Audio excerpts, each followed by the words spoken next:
Belajar bahasa Inggris terasa menyeramkan? Ya enggak dong guys. Assalamualaikum warahmatullahi wabarakatuh. Halo Sobat Ekonomi ada di seluruh Nusantara. Selamat datang lagi di Economic Eco Podcast, where inspiration meet conversation, bersama Dewi Nurka di sini. Oke teman-teman, kali ini spesial karena kita akan menghadirkan satu dosen dan dua mahasiswa dari Fakultas Ekonomi yang mewakili dari kelompok studi Global Youth Uniska atau GYU. Dan hari ini kita akan tanya-tanya kepada mereka mengenai aktivitas dan kegiatan belajar bahasa Inggris sehingga belajar itu terasa lebih menyenangkan. Dan langsung aja kita hadirkan narasumber kita kali ini. Ini dia teman-teman dari GYU Uniska.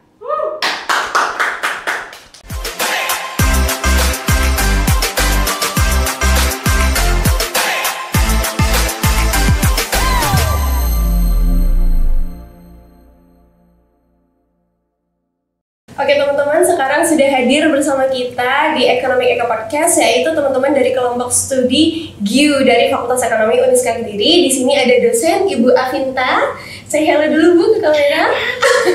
Terus ada dua anggota dari GYU, yaitu Mas Hun dan ada Mas Rizky. Oke teman-teman, hari ini kita bakal tanya-tanya seputar kelompok studi, kegiatannya apa aja yang ada di GYU yang ada di Fakultas Ekonomi. Mungkin Bu Afinta sebagai dosen ya Bu ya, yang menaungi dari kelompok studi ini bisa menjelaskan dulu Bu apa itu kelompok studi GYU. Oke, sebelumnya perkenalkan dulu, saya Bu Afinta Ikanur Rahma sebagai coach ya. Kalau dibilang di GYU itu coachnya GYU. Tapi sebenarnya saya tidak sendiri juga, ada satu dosen juga namanya Pak Taufik. Nah itu, jadi tidak hanya satu saja, tapi berdua.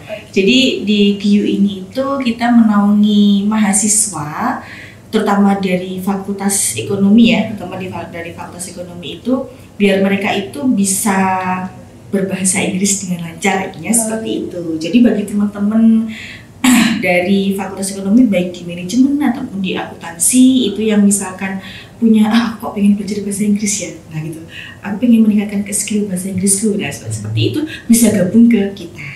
Jadi kita banyak sekali kegiatan yang berhubungan dengan speaking terutama. Jadi output kita nanti yaitu bisa speaking, intinya seperti itu. Nah, jadi intinya GYU ini adalah tempat belajar mahasiswa untuk bisa berbahasa Inggris gitu ya. That's right, seperti itu. Mungkin Bu Afinta bisa spill untuk visi misi dari GYU ini sendiri apa ya Bu?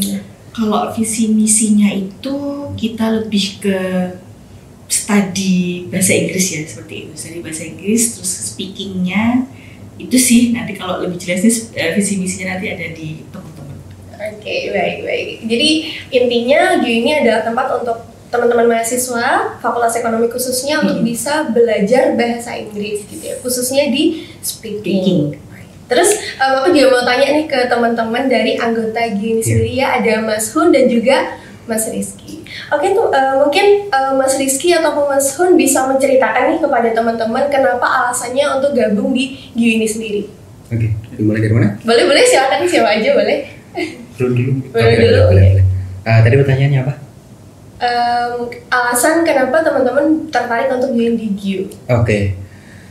Alasan kenapa saya pribadi ya, terutama tertarik di GYU ini karena memang saya peduli dengan yang namanya edukasi dan juga self improvement. Nah, kebetulan ketika saya berkuliah di sini, jujur itu dari semester awal itu masih belum ketemu nih kira-kira yang bikin saya membara gitu. Membara istilahnya ya, kuliah itu semangat gitu. Nah, itu apa sih? Apakah mungkin dari mata kuliahnya saya belum ketemu mata kuliah yang saya inginkan, atau mungkin dari environment teman-teman yang belum ketemu aja gitu. Nah, kebetulan juga dulu GYU sering mengadakan diskusi tentang bahasa Inggris dan topiknya itu seru-seru banget gitu. Apa tuh topiknya yang ada SDGs, Sustainable Development Goals, itu ada isu-isu internasional yang oleh UN, United Nations memang sudah disediakan untuk didiskusikan. Nah, pelakunya siapa ya? Kita pemuda-pemuda ini untuk cari apa solusi atas isu-isu ini, kita cari solusinya lewat diskusi. Nah, di situ ada banyak banget isu-isu yang bisa kita pelajarin dan kita diskusikan, poverty, kemudian climate change, ada juga infrastruktur, banyak sekali. Nah, dan itu bagi saya menantang. Ya, sangat-sangat menantang. saya terbiasa dan saya sangat suka untuk berdiskusi dengan teman-teman semuanya. Maka dari itu saya rasa ketemu Gyu ini, wah kalau saya masuk di sini ini pasti bakal membawa output atau outcome yang baik untuk saya. Seperti itu. Jadi motivasinya tuh pengen mencari istilahnya tuh pengen mencari sesuatu yang greget gitu ya Mas ya. Oke. Tapi kalau Brody sendiri, Rizky sendiri itu apa untuk motivasinya? Ya, anyway kita manggilnya bro gitu ya. Oh iya. Oke. Kalau saya sendiri sebenarnya ini kan awal mulanya saya bangun sama teman-teman adalah tutor kamu Inggris 2 teman saya gitu. Motivasinya sih sebenarnya lebih ke waktu itu saya sangat struggle banget waktu speaking. Jadi saya belajar itu mungkin belajar listening dan lain-lain nangkep kan. Maksudnya udah cukup ngerti lah tentang listening, tapi ketika mencoba untuk speaking itu sama sekali kayak belepotan, jadi nggak bisa sama sekali. Jadi waktu itu saya termotivasi untuk bangun Global Youth Unisca ini. Kebetulan juga ada 2 tutor teman saya yang kuliah di sini juga, yang basicnya juga udah bagus lah bahasa Inggrisnya. Jadi waktu itu kami bangun dan akhirnya berjalan sampai sekarang. Wah, dari tahun berapa itu? Tahunnya 2022. Pertengahan September ini lah. Oh, berarti sekarang sudah berjalan kurang lebih 2 tahun ya? Iya, hampir 2 tahun. Keren sih, jadi berawal dari struggle diri sendiri yang bisa membawa output yang lebih besar untuk khususnya di Fakultas Ekonomi membangun kelompok studi. Keren banget, tepuk tangan dulu guys! Tapi emang keren banget sih, karena memang aku juga menyadari bahwa speaking itu butuh lingkungan yang mendukung gitu. Kalau misalkan kita nggak punya partner untuk berdiskusi, untuk ngobrol dengan berbahasa Inggris, itu emang agak susah ya, susah gitu. Jadi memang kaku ya, lebih Iya, dan mungkin nggak semua teman kita itu bisa support untuk kita belajar bahasa Inggris khususnya di speaking itu sendiri. Jadi Rizky termotivasi untuk membangun GEU itu dari itu. Karena emang lingkungan tuh menurutku penting banget sih. Berpengaruh ya. Berpengaruh. Malah ini yang lingkungan luar malah kita ngomong bahasa Inggris dijudge ke Inggris gitu kan. Gitu ya. Teman-teman nggak boleh gitu ya. Kalau di sini kan kami emang saling support ya bro. Iya. Jadi kalau misalnya teman-teman nih yang khususnya kayak pemula gitu, kalau misalnya mau join tuh bisa nggak sih di GU atau GU ya ini? Yes. GU. Kita bilangnya GU. Ya, GU ini kalau misalkan teman-teman yang pengen belajar benar-benar dari nol gitu, bisa nggak sih? Bisa banget. Sangat welcome. Jadi kalau di GU kita ada 2 kelas. Jadi untuk English discussion sama learning session. Kalau English discussion itu kita adain setiap seminggu sekali. Kalau yang learning session 2 minggu sekali. Jadi yang teman-teman mungkin yang punya masih nol banget, yang masih belum lancar banget bahasa Inggrisnya, bisa join yang learning session dulu. Jadi learning session ini nanti diajarin sama tutor-tutor yang sudah kami dari tutor kampung Inggris. Jadi nanti kita belajar di sana, belajar bareng tentang metode apa sih, kayak gimana sih cara latihan bahasa Inggris di rumah gitu. Jadi kita pengen kayak metode yang diajarin di tutor itu diterapkan. Contohnya salah satunya ngomong bahasa Inggris, ngomong diri sendiri lah pakai bahasa Inggris. Di depan cermin gitu ya? Iya, di depan kaca juga. Kadang kayak hampir kayak orang gila ya. Kayak ditanyain sama ibu saya, kamu ngapain sih ngomong-ngomong gitu, dikira apa gitu. Tapi ini cara dikasih Mbak Ervina namanya, disuruh ngomong depan kaca ya, ngomong sendiri. Jadi waktu itu aku terima advice-nya, terus aku terapin sampai alhamdulillah sekarang bisa ngomong gitu, speaking. Salah satunya itu. Jadi adalah banyak metode-metode yang mungkin sekiranya akan cocok buat teman-teman. Dan setiap individu mungkin punya metode yang berbeda ya. Jadi buat teman-teman yang kepo apa aja metodenya, terus gimana cara belajarnya, teman-teman coba deh untuk ke Bu Afinta, ke teman-teman yang ada di GU ini, nanti teman-teman bisa belajar di sana gitu. Tapi kalau ngomongin tips and trick tadi ya, mungkin teman-teman bisa spill beberapa tips and trick untuk belajar bahasa Inggris tuh apa aja sih? Boleh banget. Tips and trick ya. Yang pertama, kalau memang basic dasarnya kita belum istilahnya kita mulai dari nol lah ya, seperti itu ya. Yang pasti kita cari metode yang paling cocok untuk kita belajar. Karena kan orang terbagi jadi beberapa. Ada yang suka visual, ada yang audio, ada yang audio visual juga. Nah, kita dekatkan hal-hal seperti itu. Tapi yang berbau-bau bahasa Inggris. Contoh, yang paling dekat yang dulu saya mulai itu adalah dengan mengganti semua device itu pakai berbahasa Inggris. Mulai laptop, handphone, kecuali motor nggak bisa bahasa Inggris ya. Intinya digital ini kita dekatkan semuanya pakai bahasa Inggris. Kemudian juga ini dengan konten-konten, asupan konten-konten saya juga kita rubah. Yang dulu saya mungkin sukanya yang lagu indie yang Indonesia ya. Ya itu kita ganti. Kemudian ke mungkin Adele dan lain-lain ya. Bruno Mars, kan itu kan lagu-lagunya Inggris semua. Gen Z tuh ya dengerin tuh. Dari lagu aja kita bisa belajar kan. Dan juga movie. Kita dari film itu ya dari awalnya kita pakai subtitle ya bahasa Indonesia. Kita rubah, udah mulai ngerti nih. Pakai subtitle bahasa Inggris. Oh, sudah mulai ngerti nih tanpa subtitle. Ya, meskipun kadang kita masih skip. Dia ngomong apa ya? Kita buka dictionary. Oh, ternyata ini gitu. Tapi itu kan semuanya dari progres yang kecil-kecil seperti itu membangun kita yang seperti ini gitu. Nah, di situ mungkin tips and triknya kecil aja dari saya. Tapi kalau untuk yang mungkin belajar bahasa Inggris untuk tujuan tertentu, contoh writing, reading, speaking yang memang maksudnya skill khusus seperti itu ya, itu juga kita ada caranya seperti itu. Nanti untuk tips and triknya boleh gabung dulu teman-teman di You, gabung di learning sessionnya dan bakal kita ajarin di sana semuanya gitu ya. Tapi kalau dari Rizky sendiri itu mungkin ada tips and trik tertentu nggak sih? Ya, sama sih, hampir sama. Jadi kalau di belajar itu kan ada input sama output ya. Kalau input itu kita belajarnya dapatnya dari listening sama dari reading, baca bahasa Inggris. Terus outputnya nih yang kadang kita kurang. Jadi outputnya itu ada di speaking sama ada di writing. Jadi speaking writing ini kan kita banyakin input nih, kita banyak listening, kita banyak reading, tapi outputnya nggak pernah dikeluarin. Itu yang membuat teman-teman kenapa kok struggle speaking, kan outputnya tadi speaking sama writing sama nulis.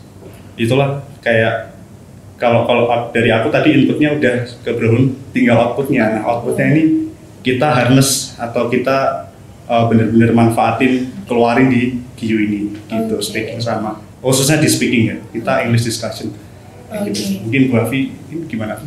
Kalau sebenarnya lebih banyak mereka sama aja sih.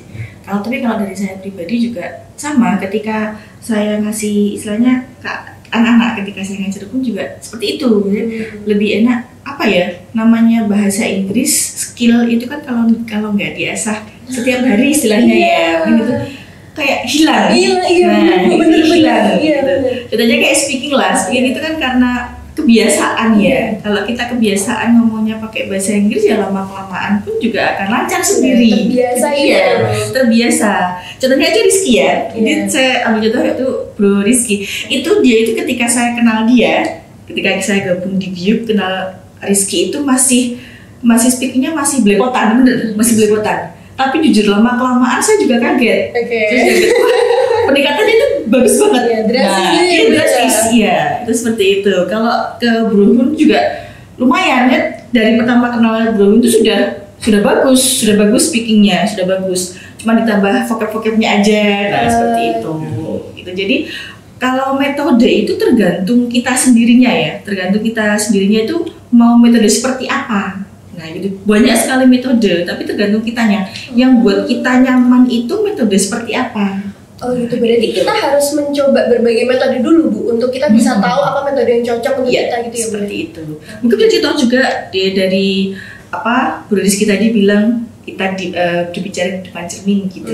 Nah itu bisa juga seperti itu. Gitu. Atau mungkin chatting. Anak-anak itu sering loh, maksudnya di chat grup gitu. Chat grup bisa atau chatting pribadi ke saya pun juga pakai Inggris.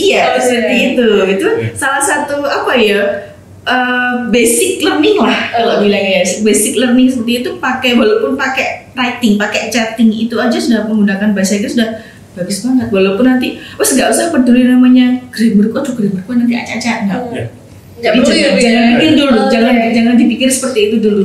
Ngomong pun juga sama, yang penting itu orang yang kamu ajak ngobrol itu understand, Paham gitu ya, paham gitu paham. aja, sudah gitu. Oh, Yes. Jadi nggak usah peduli apa ya nanti grammarku salah Ya. atau mungkin aduh gimana ya aku nggak pede. Udah jangan, itu kesampingkan dulu semuanya. Jadi nggak apa-apa ya Bu kalau agak belepotan nggak apa-apa. Yang penting partner kita ngobrol tuh paham gitu ya Bu ya. Oh, gitu. Dengar. Baik. Yeah, actually, we don't really learn about grammar here. So actually, me and Bro, actually in the outside, we usually talk in English, right, Bro? Yeah, of course, a lot. Like, probably when we meet on the street, right? Yeah. You just say hi with English, yeah, all about English. Tapi mungkin yang perlu di-highlight tadi ya Ibu ya, untuk teman-teman yang mungkin masih takut salah. gitu ya. Tuh banyak Aku juga tuh, pengen. termasuk aku. Oh. Iya. Jangan salah gitu ya, seperti itu. Aku juga pengen bilang karena apa? Belajar itu tidak ada yang nyaman, teman-teman. Apalagi belajar bahasa. Memang awalnya kalau kita didekatkan dengan orang-orang yang berbahasa Inggris, itu awalnya kita ditempatkan di situ nggak nyaman gitu. Sama kalau orang Indonesia mungkin pergi ke luar negeri, di lingkungan mereka juga pasti ngerasanya nggak nyaman. Banyak bahasa-bahasa yang nggak ngerti.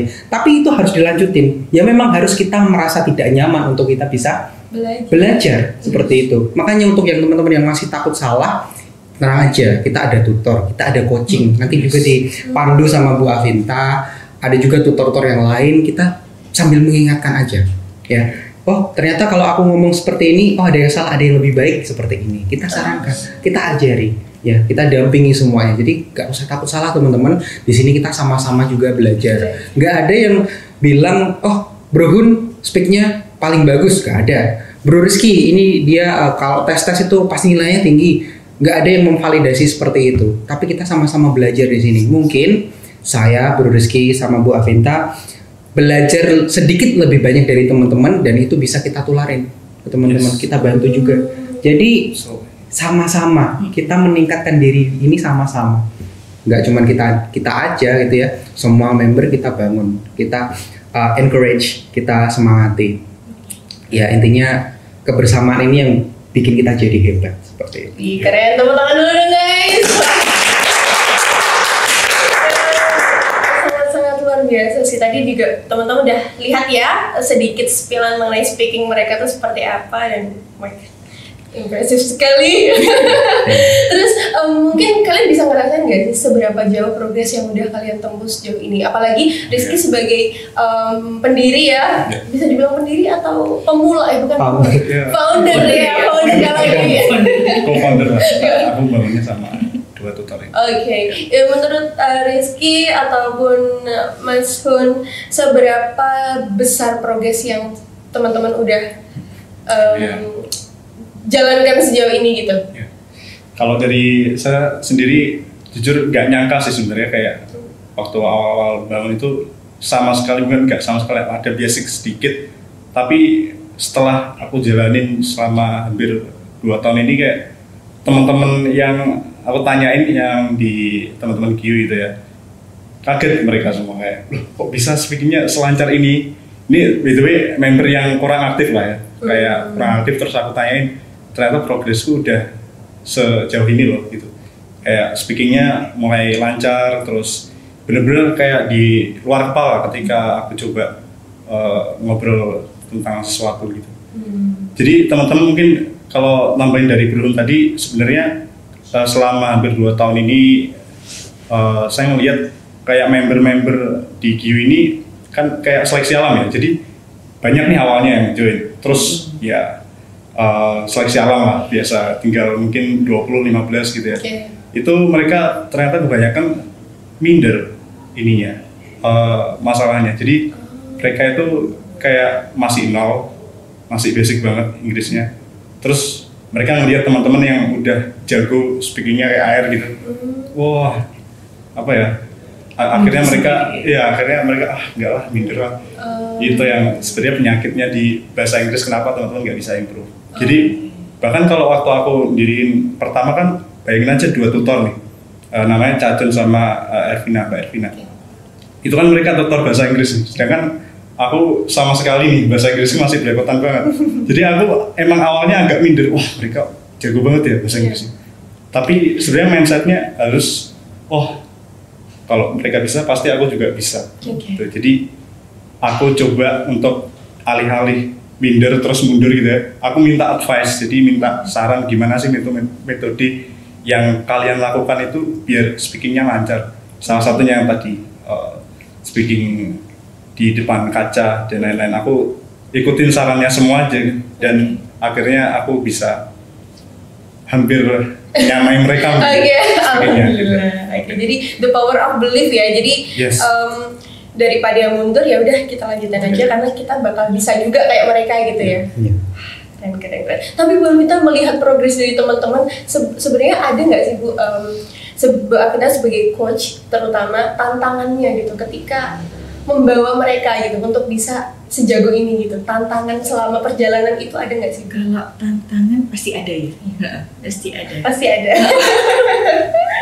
Kan namanya hidup pasti ada tantangannya. Udah juga ya. Gitu. Terus kalau tantangannya sih, ya itu maksudnya membangun kepercayaan diri mereka. Itu yang terutama ya yang di situ. Soalnya itu tadi minder. Nah itu di situ. Jadi kalau misalkan ada teman-teman yang sudah jago, maksudnya sudah fluent ya untuk speakingnya, itu pasti ini kok bagus banget ya. Aku kapan ya kayak gitu. Kadang ada yang seperti itu kan ada. Tapi lebih baik apa ya? Daripada ya benar tadi Mas Rizky bilang, daripada kita mundur, ya udah kita maju aja sekalian. Jadi membangun kepercayaan diri. Nah itu, jadi lebih apa ya? Saya itu lebih memotivasi aja lah. Lebih ke memotivasi mereka seperti itu. Kalau belajar kita sudah belajar bareng-bareng. Nah itu, jadi lebih ke memotivasi aja. Biar kamu jangan gini. Misalnya kalau ngomong bahasa ini jangan takut salah. Di kelas terus ketika kita ngumpul sama anggota GIU pun saya juga sering seperti itu. Jadi setelah kita diskusi itu pasti ada evaluasi. Pasti ada evaluasi. Tadi ketika kita ngomong tentang masa lalu misalkan, tadi harusnya menggunakan seperti ini grammarnya. Jadi sedikit-sedikit kita belajar di situ. Sedikit-sedikit grammar sama vocab ya kan suka ini balik. Benar. Karena pronunciation juga jadi seperti itu. Jadi nggak usah takut pronunciation kita nanti salah, grammar kita nanti salah. Gitu. Terus vocabnya kurang tepat istilahnya gitu ya, diksinya kurang tepat. Ya nggak usah takut. Jadi nggak usah salah. Aku nanti salah, kurang pede lah, jangan. Tapi yang saya apresiasi ke teman-teman itu yang sekarang aktif di dahannya, itu mereka itu istilahnya improvisasinya itu sudah sangat tinggi, maksudnya sudah sangat bagus sekali. Ada satu member baru lah, sekarang itu masih semester awal-awal, semester 3. Itu dia itu cowok ya ini ya. Itu cowok ya ini. Itu dia itu lumayan, maksudnya dari awal sudah kelihatan sih sebenarnya, sudah kelihatan dia itu ada ketertarikan ya, ada ketertarikan di ikut GIU itu. Terus karena dorongan juga sih, kayak ada paksaan sedikit mungkin seperti itu. Terus habis itu dia lama-kelamaan bagus. Karena dipaksa itu tadi. Iya, gitu. Karena tuntutan juga ada paksaan tuntutan. Karena kita kan ada kelas khusus ya, maksudnya kelas khusus itu kan itu. Karena dia masuk di kelas khusus itu, jadi mau nggak mau dia itu harus speakingnya maju. Harus dipaksa gitu. Harus dipaksa, iya. Karena itu. Gitu. Dia akhirnya lama-kelamaan day by day itu dia sudah bagus, gitu. Sudah meningkat lah. Entah itu dari vocabnya, dari pronunciation-nya sudah lumayan. Gitu. Masih tinggal flow-nya aja lah, masih kurang. Gitu. Tapi udah berprogres lah ya. Yes. Jadi intinya tadi untuk tantangannya itu meningkatkan kepercayaan diri dari peran Bu Afintah ini sebagai motivator. Motivator di dalamnya untuk mendorong anak-anak didiknya untuk bisa terus ya udah nggak apa-apa salah karena belajar itu tempatnya salah gitu, makanya kita harus belajar biar kita nggak salah gitu. Baik. Tapi teman-teman aku mau tanya nih, momen berkesan yang menurut kalian tuh sangat memorable banget ketika teman-teman tuh belajar di gitu apa? Mungkin bisa di-spill biar teman-teman juga tahu nih gambaran, wah di sini menarik ya gitu. Momen berkesan. Iya. Berundul. Okay, so it's for me actually when we applying some conference. Oh ya. It's a little bit hectic, right? Ya. So ini ada hal-hal yang sebenarnya cukup lucu juga dan berkesan. Karena kita di sini kan juga aim-nya kan going international. Oh. Jadi banyak event-event yang memang kita juga apply termasuk konferensi. Nah, konferensi internasional iya. Nah, dari penyelenggaranya itu juga banyak gitu ya. Mulai dari ada yang kursusan, ada juga yang ada beasiswanya, fully funded dan lain-lain. Nah, kita sering apply di situ. Nah, itu ada satu waktu itu pendaftaran udah besoknya nih tutup nih. Aduh, suka mepet-mepet ya. Iya. Sedangkan informasi itu baru masuk bener-bener H-2 hari. Dan sedangkan pemberkasan itu kan nggak cuman apa ya, nggak cuman data diri aja. Iya. Kita ada motivation letter, kemudian juga ada artikel untuk SGDS nih kita mau bawa apa. Nah di situ tuh kayak ditantang, bagaimana nih kerjanya harus cepet nih kita. Diskusi itu sangat membantu di hal-hal seperti itu. Kita punya partner untuk ngobrol dan bahkan untuk membantu kita benar-benar full motivation letter ini bentuknya gimana sih? Nah, kemudian dibantu juga kamu SGDS, kamu pakai tema apa? Ayo bantu aku diskusi, bantu aku mengasah ide ini. Oke. Kita goreng sampai matang. Mendalami idenya itu ya. Iya. Kemudian kita apply, kita lolos beberapa tahap, kan pasti ada beberapa tahap nih. Ada pemberkasan, interview dan lain-lain, ada sesi diskusi dan lain-lain. Focus group discussion biasanya dibilang seperti itu. Nah, itu pun kita juga sharing. Jadi kita nih salah satu, misal lagi ada forum diskusi sama teman-teman yang qualify gitu ya. Kita ngadep kamera di sini, emosinya sudah disampaikan, teman-teman yang di belakang tuh dengerin. Jadi tahu ternyata kalau diskusinya yang dikasih tuh temanya seperti ini. Cara menjawabnya gimana seperti ini. Jadi teman-teman yang di belakang itu yang nggak kelihatan di kamera itu udah istilahnya udah framing. Oh nanti aku harus jawabnya gimana ya? Aku harus ambil point of view yang gimana ya? Nah itu kan sangat-sangat membantu dan membangun hal-hal seperti itu, ya kan? Makanya menurut saya itu sangat-sangat berkesan karena itu bener-bener yang bikin saya berubah hampir mungkin kita bilang aja drastis. Itu di situ momen-momen seperti itu. Kayak bener-bener lomba ini ya internasional ya. Jadi kayak ada dorongan untuk harus bisa menguasai bahasa Inggris. Mungkin juga di spill juga bro, kita kan juga punya topik yang general ya bro ya. Ya. Nggak cuman SGDS aja yang kita diskusiin, tapi kita juga ada general topic. General topic itu lebih umum karena kita biasanya memang di Fakultas Ekonomi ya. Jadi katakanlah kita sering juga diskusi tentang hal-hal ekonomiks yang mungkin lagi trending seperti itu. Selain ekonomis kita juga punya tema-tema yang refreshing nih sifatnya. Jadi orang kalau diskusi ini nih enteng, seru gitu. Sesimpel mungkin kita diskusi tentang apakah musik merepresentasikan jati diri kamu, itu kan simple banget. Tapi itu kan seru, seru untuk untuk didiskusikan. Bahkan mungkin kalau bisa sesimpel kamu suka bubur diaduk atau enggak, itu sangat simple. Tapi itu hal-hal enteng yang seru untuk kita diskusikan sebenarnya. Tapi memunculkan debat nggak itu bubur diaduk sama enggak tuh? Wah ini. Ada sendiri sesinya. Ini ada sendiri yang sesinya. Itu suka orang dulu gitu. Oke. Kalau Rizky, itu apa tuh momen yang berkesan menurut kamu? Momen berkesan sebenarnya agak konyol sih ini. Waktu itu kita tahun kemarin ini ya kita juga jadi panitia waktu itu BPS ya. Oh iya. Yang sensus pertanian. Jadi waktu itu di Surabaya. Kebetulan aku sama Bro ini sekamar. Kebetulan banget. Kebetulan banget. Dan di kamar kita juga ngobrolnya interaksinya 50-50 bahasa Inggris mix bahasa Indonesia. Jadi dia bikin mereka bahasa Inggrisnya cepet. Iya. Itu tuh interaksi di luar itu juga kita ngomong bahasa Inggris. Nah waktu itu kita ceritanya ngeprank ya bro. Di Alfamart kita kan hotelnya itu deket lah sama Alfamart, kita ngeprank. Bro kalau misalnya kita ngomong bahasa Inggris di Alfamart itu mereka ngerti gak ya gitu. Terus kita dari jalan itu sampai buka pintu itu kita ngomong bahasa Inggris full gitu. Bahasa Inggris, hey bro, you wanna snack like this ya? Take it. Dan kita udah ngantongin banyak snack sama minuman waktu itu. Terus Bro bilang, where's the cashier? Terus kasirnya itu kayak bingung, ini apa ini? Kayak mereka bingung ya. Ini orang mana gitu kan? Ini kayak orang wajah Indo tadi, bahasa Inggris gitu. Dikira Thailand kali ya, Thailand gitu. Akhirnya, yaudah kayak gimana bro waktu itu? Itu so I say where is the cashier and I want to pay for this.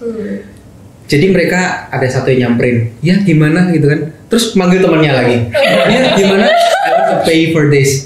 Manggil temannya lagi. Itu sampai ada kayaknya yang dua ini nggak nge-shift, tapi dipanggil tuh buat ngelayanin aku doang. Gitu ya. Iya. Gak tahu aja ini saya orang Adiluwih. Tapi kita sampai pulang itu nggak ngasih tahu kalau ini prank ya bro. Iya. Tapi mereka udah bisa itu, maksudnya mereka udah paham gitu kalian membayar gitu. Ya mau nggak mau paham dong, karena kan udah menunjukkan dari ini gesture juga, gesture tubuh kan. I want to pay for this. Nah gitu, jadi mereka tanpa bahasa pun kayaknya memahami dari gestur tubuhnya, oh ini mau bayar gitu. Tapi kayaknya sampai kita mungkin pergi dari Alfamart itu tetap ngira kalau kita tuh orangnya. Jadi sampai sekarang kalau mereka ingat, dulu aku pernah ngelayain kemana ya?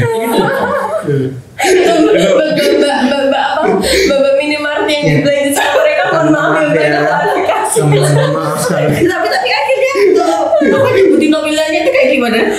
Mereka He show the number. The number city. Ya udah the number tadi. Masalah terselesaikan ya. Kayak bener-bener ngempet banget aku. Di belakang tuh mau ketawa, nanti ketahuan ya. Ya udah, akhirnya sampai pulang lupa juga kita belum bilang kalau ini prank gitu. Ya udah gitu. Itu paling menurutku pengalaman berkesan, kayak seolah-olah aku sedang berada di luar negeri gitu, ngomong bahasa Inggris tentang ini itu sih. Keren. Itu ya teman-teman, jadi pengalaman ngomong bahasa Inggris tuh bisa didapatkan di mana aja, salah satunya dengan prank itu tadi. Tapi itu seru banget dan itu menumbuhkan semangat belajar juga ya dengan adanya kita praktis setiap hari dan lain sebagainya. Jadi buat teman-teman yang takut belajar bahasa Inggris khususnya, tadi Mas Sun juga udah bilang bahwa belajar itu tempatnya kita tidak nyaman gitu. Tapi kita harus bisa untuk mendorong diri kita untuk bisa terjun nyemplung di situ gitu. Karena kalau kita nggak menuntaskan itu, pembelajaran itu ya kita nggak akan improve sampai kapan. Itu ya teman-teman. Jadi buat teman-teman yang mau belajar bahasa Inggris khususnya, terus pengen dapat lingkungannya suportif, terus yang bisa mendorong kamu tuh untuk belajar bahasa Inggris, teman-teman bisa join di GIU ya. Mungkin informasi join pendaftarannya bisa di-spill teman-teman atau Bu Afinta boleh? Oke, nanti pendaftaran waktu maba baru nanti masuk kita promosi di situ. Atau mungkin teman-teman nanti bisa cek di Instagramnya GIU.Uniska ya. GIU.Uniska. GIU.Uniska. Nanti editor tolong ya ditulis GIU.Uniska. Oke, dan terima kasih Mbak Finta, Rizky, Mas Sun sudah hadir di Ekonomi Eko Podcast, dan semoga nanti informasi-informasi yang Mbak Finta dan juga teman-teman share itu bisa bermanfaat untuk teman-teman yang ada di rumah. Jadi buat teman-teman jangan lupa jangan takut untuk selalu belajar, khususnya belajar di bahasa Inggris ya, karena itu di masa depan tuh sangat terpakai ya. Sangat penting. Sangat penting. Kita nggak tahu ya kedepannya nanti seperti apa. Yang penting kan kita sudah punya skill basic. Iya, yang penting kita udah punya bekal gitu. Nah, ada bekal. Oke, jadi buat teman-teman jangan lupa untuk selalu belajar dan improve diri teman-teman. Oke, terima kasih sekali lagi dan oke teman-teman, sampai jumpa di Ekonomi Eko Podcast di episode selanjutnya dan wassalamualaikum warahmatullahi wabarakatuh. Waalaikumsalam.